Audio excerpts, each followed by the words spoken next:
series of depressions in the ground like this. They're all quite uniform, about 1 meter deep, approximately 2 meters across.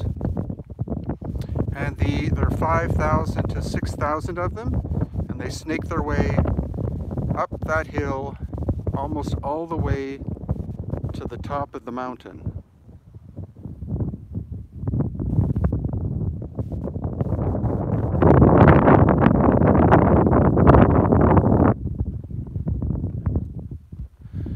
So you can see they're relatively uniform in size. A lot of different theories from archaeologists as to what they were originally for.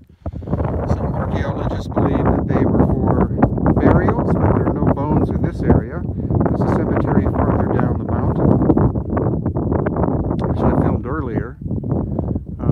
Others believe that there were places where members of the Inca world would deposit tributes to the Inca that would later be collected and possibly be taken all the way up to Cusco.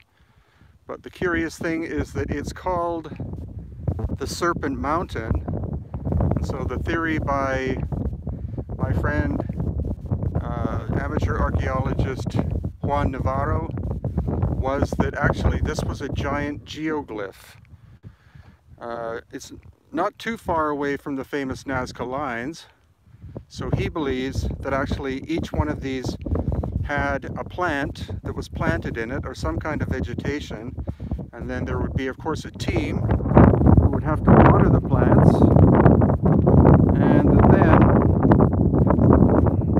this would make this giant series of holes, very green in color in contrast to the very stark background, and so it would look like a giant snake working its way down from the top of the mountain in the background, and farther down this way, and then, as I said, there's a cemetery at the bottom. There's still Inca bones, Inca time period bones in there. So that is the theory of Senior Juan Navarro, and I go with his theory. Though he wasn't a professional archaeologist, he was a man who studied this area for about 50 years until his death a few years ago. And so I take his opinion greater than that of so-called professional archaeologists.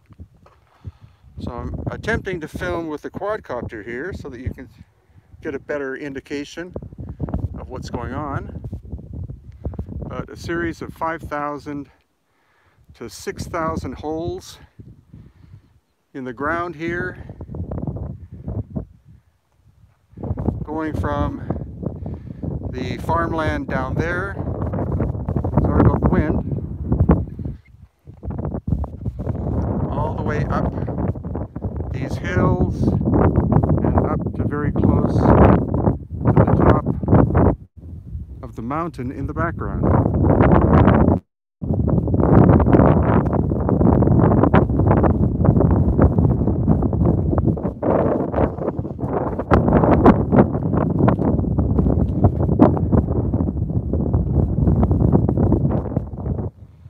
They're in pretty good concentration here.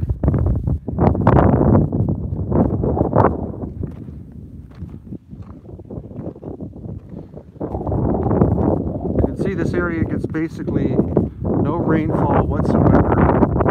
But these valley depressions, which are called huaicos in the Inca language, if there's flash flooding, then the water will pour down through these little valleys, carry debris all the way down to the Pisco River, which is below me. So again, in detail, here you can see the depressions. We see no ceramics. We see no human bones.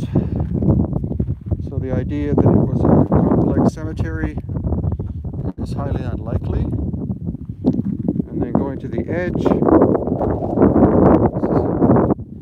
the little valley area in between these two hills, and again, this is where flash flooding can occur during the rainy season, which is coming up close, December, January, February.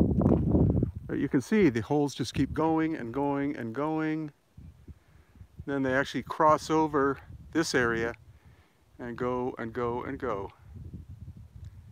So something you probably never have heard of. The Band of Holes near Pisco on the coast, central coast of Peru.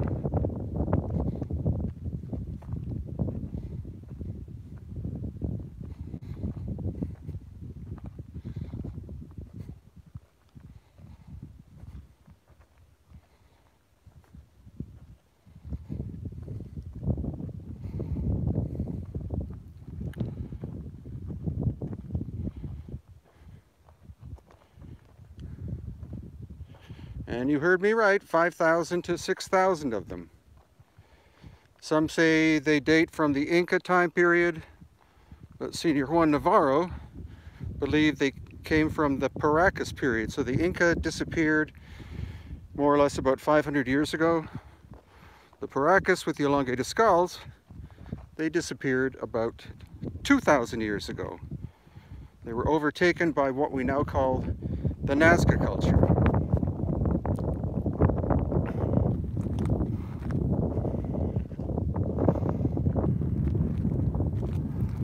So now I'm going to attempt to fly the quadcopter again over the lines. So I hope you enjoyed this impromptu little video. Again, sorry about the sound, but this is on an iPhone. There's a turkey vulture, as you can see. And this is Brian Forster near Pisco, Peru.